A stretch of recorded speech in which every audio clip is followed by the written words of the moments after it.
राधे राधे मेरे प्यारे भाइयों बहनों माताओं व बंधुओं।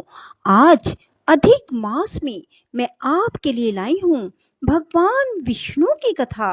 बंधुओं, पुरुषोत्तम मास में भगवान विष्णु की कथा सुनने मात्र से आपको मनोवांछित फल की प्राप्ति होगी। बंधुओं, यदि आपने हमारे चैनल को अब तक सब्सक्राइब नहीं किया तो जरूर करें और बेल आइकन दबाना ना भूलें, ताकि आपको हमारी आने वाली सभी वीडियोस की जानकारी सबसे पहले हो सके। बंधुओं, वीडियो को पूरी सुनने के बाद कमेंट बॉक्स में जय विष्णु भगवान जरूर लिखें। बोलो विष्णु भगवान की जय।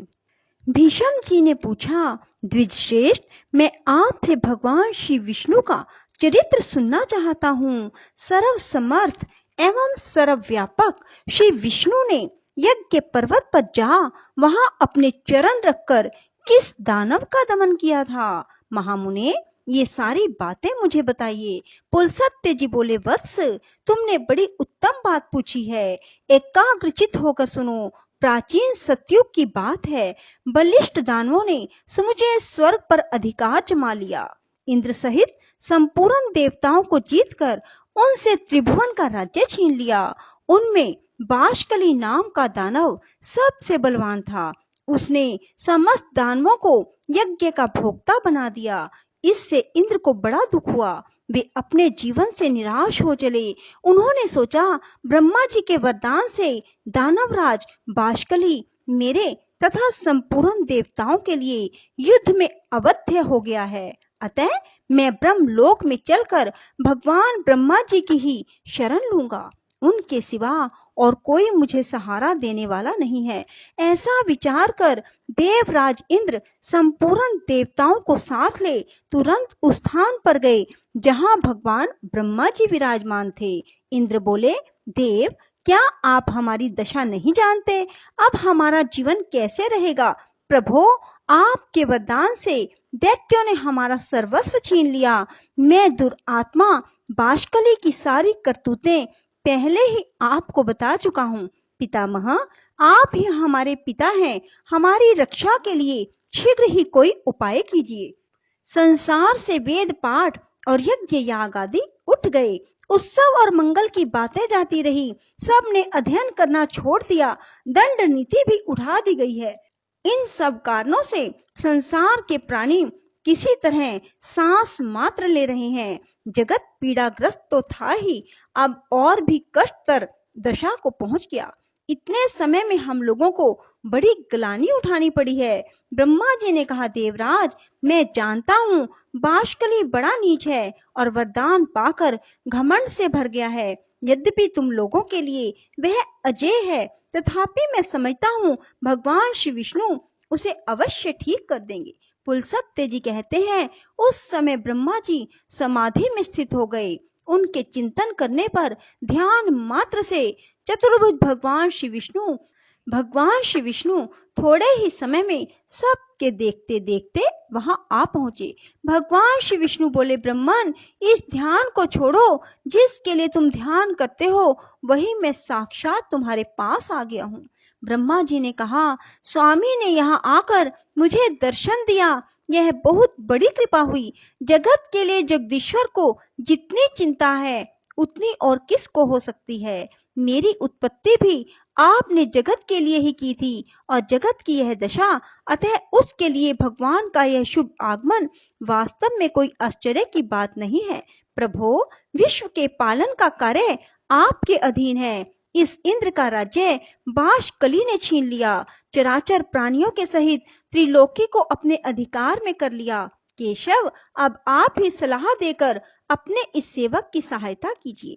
भगवान श्री वासुदेव ने कहा, ब्रह्मन, तुम्हारे वरदान से वह दानव इस समय अवध्य है, तथापि उसे बुद्धि के द्वारा बंधन में डालकर परास्त किया जा सकता है। मैं दानवों का विनाश करने के लिए वामन रूप धारण करूंगा। ये इंद्र मेरे साथ बाशकली के घर चलें और वहां पहुंचकर मेरे लिए इस प्रकार वर की याचना करें।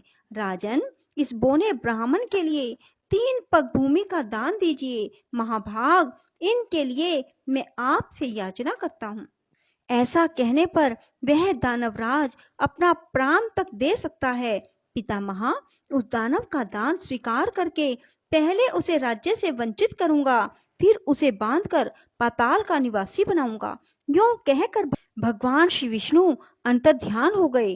तदंतर कार्य साधन के अनुकूल समय आने पर संपूर्ण प्राणियों पर दया करने वाले देवादिदेव भगवान ने देवताओं का हित करने के लिए अदिति का पुत्र होने का विचार किया। भगवान ने जिस दिन गर्भ में प्रवेश किया, उस दिन स्वच्छ वायु बहने लगी। संपूर्ण प्राणी बिना किसी उपद्रव के अपने अपने इच्छित पदार्थ प्राप्त करने लगे। वृक्षों से फूलों की वर्षा होने लगी। समस्त दिशाएं निर्मल हो गई। सभी मनुष्य सत्यपरायण हो गए। देवी अदिति ने 1000 दिव्य वर्षों तक भगवान को गर्भ में धारण किया।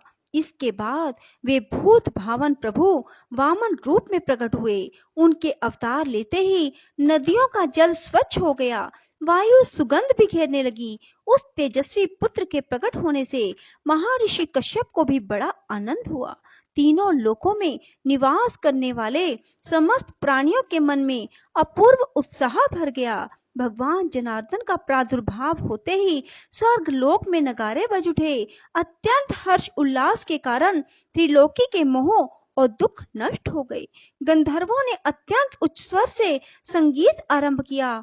कोई ऊंचे स्वर से भगवान की जय जयकार करने लगे। कोई अत्यंत हर्ष में भरकर जोर जोर से गर्जना करते हुए बारंबार भगवान को साधुवाद देने लगे। कुछ लोग जन्म, भय, बुढ़ापा और मृत्यु से छुटकारा पाने के लिए उनका ध्यान करने लगे। इस प्रकार यह संपूर्ण जगत सब ओर से अत्यंत प्रसन्न हो उठा। देवता लोग मन ही मन विचार करने लगे, ये साक्षात परमात्मा श्री विष्णु हैं। ब्रह्मा जी के अनुरोध से जगत की रक्षा के लिए इन जगदीश्वर ने यह छोटा सा शरीर धारण किया है। ये ही ब्रह्मा, ये ही विष्णु और ये ही महेश्वर हैं। देवता, यज्ञ और स्वर्ग सब कुछ ये ही हैं। इसमें तनिक भी संदेह नहीं है। यह संपूर्ण चराचर जगत भगवान श्री विष्णु से व्याप्त है। ये एक होते हुए भी पृथक शरीर धारण करके ब्रह्मा के नाम से विख्यात हैं। जिस प्रकार बहुत से रंगों वाली वस्तुओं का सानिध्य होने पर स्फटिक मणि विचित्र सी प्रतीत होने लगती है, वैसे ही माया में गुणों के संसर्ग से स्वयंभू परमात्मा की नाना रूपों से प्रतीति होती है। जैसे एक ही ग्रहपत्य अग्नि, दक्षिण अग्नि तथा आवाहनीय अग्नि आदि भिन्न भिन्न संज्ञाओं को प्राप्त होती है, उसी प्रकार ये एक ही श्री विष्णु ब्रह्मा आदि अनेक नाम एवं रूपों में उपलब्ध होते हैं। ये भगवान सब तरह से देवताओं का कार्य सिद्ध करेंगे। शुद्ध चित्त वाले देवगण जब इस प्रकार सोच रहे थे, उसी समय भगवान वामन इंद्र के साथ बाशकली के घर आए। उन्होंने दूर से ही बाशकली की नगरी को देखा, जो परकोटे से घिरी थी। सब प्रकार के रत्नों से सजे हुए ऊंचे ऊंचे सफेद महल, जो आकाशचारी प्राणियों के लिए भी अगम्य थे, उस पुरी की शोभा बढ़ा रहे थे। नगर की सड़कें बड़ी ही सुंदर एवं क्रमबद्ध बनाई गई थी। कोई ऐसा पुष्प नहीं, ऐसी विद्या नहीं, ऐसा शिल्प नहीं, ऐसी कला नहीं जो बाशकली की नगरी में मौजूद ना रही हो। वहीं रहकर दानवराज बाशकली चराचर प्राणियों सहित समस्त त्रिलोकी का पालन करता था। वह धर्म का ज्ञाता, कृतज्ञ, सत्यवादी और जितेंद्रिय था। सभी प्राणी उससे सुगमता पूर्वक मिल सकते थे। न्याय अन्याय का निर्णय करने में उसकी बुद्धि बड़ी ही कुशल थी। वह ब्राह्मणों का भक्त, शरणागतों का रक्षक, दीन और अनाथों पर दया करने वाला था। मंत्र शक्ति, प्रभु शक्ति और उत्साह शक्ति, इन तीनों शक्तियों से वह संपन्न था। संधि, विग्रह, यान, आसन, वैधि भाव और समाशय राजनीति के इन 6 गुणों का अवसर के अनुकूल उपयोग करने में उसका सदा उत्साह रहता था। वह सबसे मुस्कुराकर बात करता था। वेद और वेदांगों के तत्व का उसे ज्ञान था। वह यज्ञों का अनुष्ठान करने वाला, तपस्या प्रायण, उदार, सुशील, संयमी, प्राणियों की हिंसा से विरत, माननीय पुरुषों को आदर देने वाला, शुद्ध हृदय, प्रसन्न मुख, पूजनीय पुरुषों का पूजन करने वाला, संपूर्ण विषयों का ज्ञाता, दुर्दमनीय, सौभाग्यशाली, देखने में सुंदर, अन्न का बहुत बड़ा संग्रह रखने वाला, बड़ा धनी और बहुत बड़ा दानी था। वह धर्म, अर्थ, काम तीनों के साधन में संलग्न रहता था। बाष्कली त्रिलोकी का एक श्रेष्ठ पुरुष था। वह सदा अपनी नगरी में ही रहता था। उसमें देवता और दानवों के भी घमंड को चूर्ण करने की शक्ति थी।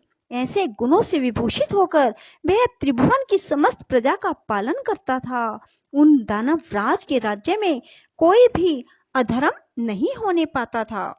उनकी प्रजा में कोई भी ऐसा नहीं था जो दीन, रोगी, अल्प आयु, दुखी, मूर्ख, कुरूप, दुर्भाग्यशाली और अपमानित हो। इंद्र को आते देख दानवों ने जाकर राजा बशकली से कहा, प्रभो, बड़े आश्चर्य की बात है, आज इंद्र एक बोने ब्राह्मण के साथ अकेले ही आपकी पुरी में आ रहे हैं।